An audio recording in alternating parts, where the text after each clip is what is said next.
बड़ी खबर बता देते हैं, मुरादाबाद से बड़ी खबर आ रही है जहां पर समाजवादी पार्टी के प्रत्याशी की पुलिस से नोकझोंक हो गई है। पुलिस से भिड़े हैं हाजी रिजवान। हाजी रिजवान का प्रशासन पर बड़ा आरोप, बूथों पर समाजवादी पार्टी के पोलिंग एजेंट नहीं बनाने दिए गए हैं। हाजी रिजवान का ये आरोप है और ये तस्वीरें भी आपको दिखा रहे हैं। देखिए लगातार सुर्खियों में बने हुए हैं हाजी रिजवान, इनके एक एक वीडियो वायरल हो रहे हैं और हर बार ये पुलिस के ऊपर सवाल खड़े करते हैं, सुरक्षा व्यवस्था के ऊपर सवाल खड़े करते हैं। एक और इनका वीडियो आप देख रहे हैं जो कि सोशल मीडिया पर ट्रेंड कर रहा है। समाजवादी पार्टी के प्रत्याशी हैं ये और यहाँ पर पुलिस के साथ भिड़ते हुए नजर आ रहे हैं हाजी रिजवान का प्रशासन पर बड़ा आरोप ये है कि बूथों पर सपा के पोलिंग एजेंट नहीं बनाने दिए गए हैं। अब ये भी यही तय करेंगे, तो कई चीजें तो समाजवादी पार्टी रहती है वो खुद ही तय कर ले। कई इनके वीडियोस जो है पहले ये भी खबरें आई हैं कि इन्होंने खुद ही वायरल करवाए हैं अपने आप को सुर्खियों में लाने के लिए। क्या कह रहे हैं सुनिए। आपको कितना अधिकार है पर्ची चेक करने का? अधिकार कैसे है? चेक पोस्ट का मतलब है आप पर्ची चेक करने का आपको अधिकार ही नहीं है। आपको किसने दिया अधिकार पर्ची चेक करने का, बताइए। मेरी बात सुनिए, आपने लेटर देखा है? मैं दिखा दूं, नहीं हो तो आपके पास आपने चेक पोस्ट कैसे बनाए हैं? नहीं ये चेक पोस्ट नहीं बनेगा। मार देंगे प्रशांत। अब ये भी समाजवादी पार्टी तय करेगी क्या बूथों पर सपा के पोलिंग एजेंट नहीं बनाए हैं? ये पूरा विवाद बताएं। ये समाजवादी पार्टी के नेता हैं और यहाँ के प्रत्याशी भी हैं और इनका पुलिस से एक तीखी नोकझोंक का वीडियो वायरल हो रहा है। इनका आरोप है कि यह पुलिस ने यह चेकिंग पॉइंट बनाया है। हालांकि पुलिस संवेदनशील बूथों पे अक्सर जो है ऐसे बैरिकेडिंग लगा देती है, लेकिन ये जो प्रत्याशी हैं समाजवादी पार्टी के, इनके द्वारा यहाँ पुलिस से तीखी नोकझोंक हुई और जो हाजी रिजवान समाजवादी पार्टी के प्रत्याशी हैं, ये गांव के अंदर जो चेक पोस्ट बनाया गया है उसको लेकर पुलिस से झगड़ा करते भी नजर आ रहे हैं और काफी देर तक ये समाजवादी पार्टी के प्रत्याशी हंगामा करते रहे, जबकि इनको पुलिस समझा रही है कि यहाँ बैरिकेडिंग लगाई गई है और यहाँ हालांकि किसी को रोका नहीं जा रहा है।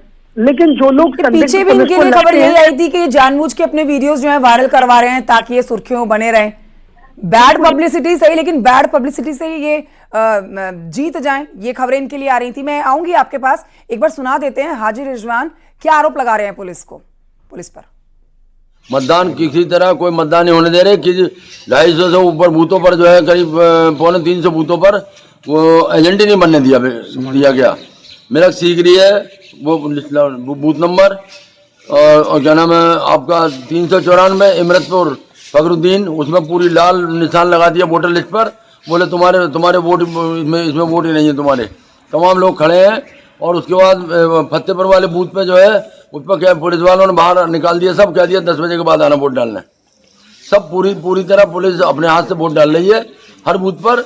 अंदर ये बिल्कुल एक ऐसा तांडव क्या नाम है मचा हुआ है कि कुछ ठिकाना नहीं है। डीएम हुआ उसमें गदीपुरा के बूथ पे जाकर बैठ गए, तो हालत ये हो रही है पुलिस को जो है पूरी तरह कमान दे रखी है और पुलिस किसी तरह भी जो है वोट क्या नाम नहीं डालने दी जा रही। जो पर्ची हम लोगों ने भेजी है उनको कह रहे हैं इन पर्चियों से वोट नहीं पड़ेगा। जो लाल पर्ची है रामवीर सिंह वाली उसी से वोट पड़ेगा। तो लीजिए, मतदान के दिन हाजी रिजवान पुलिस की कार्यशैली पर सवाल उठा रहे हैं। आगे बढ़ते आपको दिखाते हैं उपचुनाव में करहल से समाजवादी पार्टी के प्रत्याशी तेज प्रताप यादव ने क्या कुछ कहा है, सुनिए। आप देख सकते हैं उपचुनाव में मतदान चालू हो चुका है और ऐसे में समाजवादी पार्टी के प्रत्याशी तेज प्रताप हमारे साथ मौजूद। सर, कैसे देख रहे हैं चुनाव को? आपकी चेहरे की खुशी कुछ कह रही है? चुनाव जो है यहाँ के लोगों ने बहुत पहले से ही चुनाव में मन बना लिया था और यहाँ की जनता समाजवादी विचारों की रही हमेशा से। चाहे कितनी भी मुसीबत आई हो, कितना भी परेशान किया गया हो सत्ता के द्वारा, लेकिन कभी यहाँ के लोगों ने समाजवादी पार्टी को नहीं छोड़ा और इस चुनाव में भी मुझे पूरी उम्मीद है कि बड़े बहुमत के साथ में समाजवादी पार्टी को जिताएंगे। कितना जोश दिख रहा है इस ठंड में मतदाताओं का और एक प्रत्याशी का? मतदाताओं का पूरा जोश है। आप देखेंगे जैसे जैसे दिन बढ़ेगा पोलिंग बूथों पे संख्या बढ़ेगी, लाइनें बढ़ेंगी और लोग बहुत दिनों से वेट कर रहे। 13 तारीख का पहले चुनाव था, एक हफ्ते बढ़ा दिया गया, तो लोग इंतजार में थे अपने मताधिकार का प्रयोग करने के लिए और अच्छा रुझान देखने को। बस एक आखिरी चीज तेज प्रताप जी, ये कुछ मुद्दे बीच में आ रहे हैं, बुर्का कहीं कुछ कहीं कार्ड, इस पे क्या कहेंगे सर आप? देखिए, भाजपा के पास चूंकि विकास से संबंधी कोई मुद्दा नहीं है, 8 साल की सरकार बीत गई, लेकिन कोई भी ऐसा काम जनता के लिए नहीं किया जिसको लेके वो जा सके जनता के बीच में। तो ये ध्यान भटकाने के लिए और असल मुद्दों से लोगों का ध्यान हटाने के लिए ये सब चीज़ें भाजपा लगातार करती आई। पहले ही उनकी पुरानी आदत है, लेकिन जनता समझ चुकी, उसे पता है कि उसे रोजगार चाहिए, उसे जो है महंगाई कम चाहिए।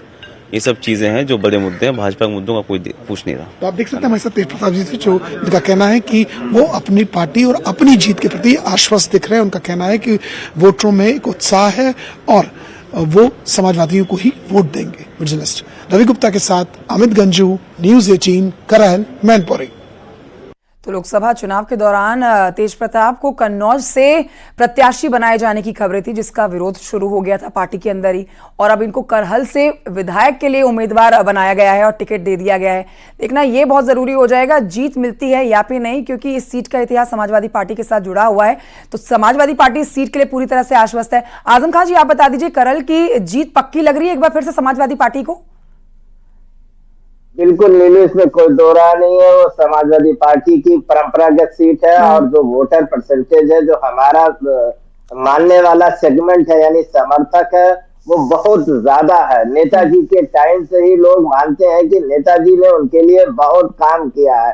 हमने ऐसा नहीं है कि काम नहीं किया इसलिए लोग मानते हैं, हमने बहुत काम किया वहाँ, और लोग ये मानते हैं कि नहीं, ये जो नेताजी है और नेताजी के लोग हैं, ये हमारे लिए हमेशा काम आते रहे हैं। इनकी तरह नहीं, भाजपाइयों की तरह की जाके खाली डिस्टर्ब करने की कोशिश नहीं की जाती है। हम लोग लगातार उस क्षेत्र को देखते रहे हैं और लगातार मैनपुरी से सांसद रहे हैं नेताजी, और वहां से विधायक समाजवादी पार्टी का ही रहा है, इसलिए काम किया और काम के बल पे वोट मिलेगा।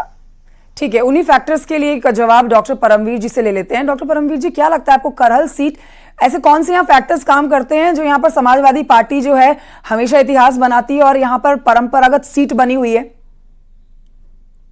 देखिए, पहले एक कहावत होती है, एको अहम द्वितीयो नास्ति, न भूतो न भविष्यति।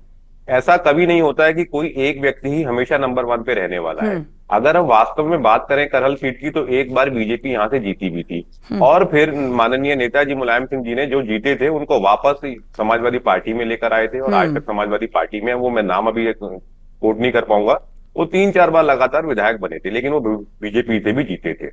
हो क्या रहा है, देखिए, वोटों का समीकरण जो कोई भी पार्टी हो, वो मना करता है कि हम जातिगत राजनीति नहीं करते, हम धर्म की राजनीति नहीं करते।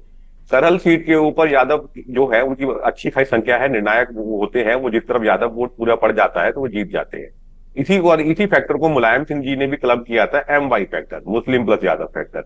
देखिए, कोई कुछ भी डिनाय करता रहे, लेकिन यही कारण था कि लगातार जो जीतते थे, क्योंकि ये निर्णायक 50% से ऊपर निकल जाएगी वोट यहाँ पर जो होती है इस तरीके की, तो यही बात यहाँ पे चलती आई थी। लेकिन अभी जनता समझ रही है। आज प्रचार का बहुत तरीका होता है, जैसे अभी दिखाया जा रहा था कि भाई आप वोटिंग, आप पुलिस के साथ झड़प कर रहे हैं। अभी होता क्या है कि जो पार्टी उम्मीदवार होते हैं, ये चीजें मीडिया में आ जाती हैं, तो आप एक सीमा तक की उद्दंडता कर सकते हैं, मैं उद्दंडता ही बोलूंगा। व्यवस्था बनाई हुई है कि आपको इस व्यवस्था के अनुसार आपको वोटिंग करनी है। फॉर एग्जाम्पल, स्कूल का एग्जाम हो रहा होता है, व्यवस्था बनी हुई होती है कि अपने क्लासरूम में अपनी सीट पर ही बैठना है, जहां रोल नंबर अलॉट किया वहीं बैठना है। अभी अगर कोई शिक्षार्थी विद्यार्थी कहे कि नहीं, मैं तो अपनी पसंद की जगह पर बैठ के पेपर लिखूंगा, तो लिखने थोड़ी दिया जाएगा। तो जब संघर्ष होगा उसको लाइन में लाने के लिए, तो आप कहेंगे कि हमारे साथ जाति हो रही है। पुराने टाइम में इलेक्शंस में ऐसा बहुत होता था। और अगर हमने देखा है, जैसे नारे भी बात आ रही थी, मैं आप बीजेपी और सपा के लोग आपस में बहस रहे थे, नारों की बहुत बड़ी ताकत होती है जो चुनाव का परिणाम बदल देती है। अमेरिका में चुनाव हुआ, डोनाल्ड ट्रंप आए, तमाम बातें हो रही थी, let's make America great again. इसके बारे में अनेक लोगों ने अपनी डेमोक्रेसी में छूट होती है, जैसा मर्जी विश्लेषण कीजिए, लेकिन ये जनता से जुड़ा हुआ नारा था, तो वहां पर चुनाव का रिजल्ट बदल गया। इसी प्रकार से भारत में भी हमने देखा है कि जो बटेंगे कटेंगे, आप जैसा मर्जी लीजिए, इसमें हिंसात्मक कुछ नहीं है। बटेंगे कटेंगे की बात राजनीतिक लोग अपने हिसाब से करेंगे, लेकिन लोगों ने इसका दंश चाहा है। जैसे फॉर एग्जांपल, बिल्कुल आपकी बात से ये बात निकलती है कि हर पार्टी कहती है कि जाति की राजनीति वो नहीं करती है, धर्म की राजनीति वो नहीं करती है, लेकिन इस बार बीजेपी ने जहां ओबीसी सबसे ज्यादा अपने कैंडिडेट उतारे हैं, तो वहीं समाजवादी पार्टी ने मुस्लिम प्रत्याशियों को, मुस्लिम चेहरों को मैदान में उतारा है।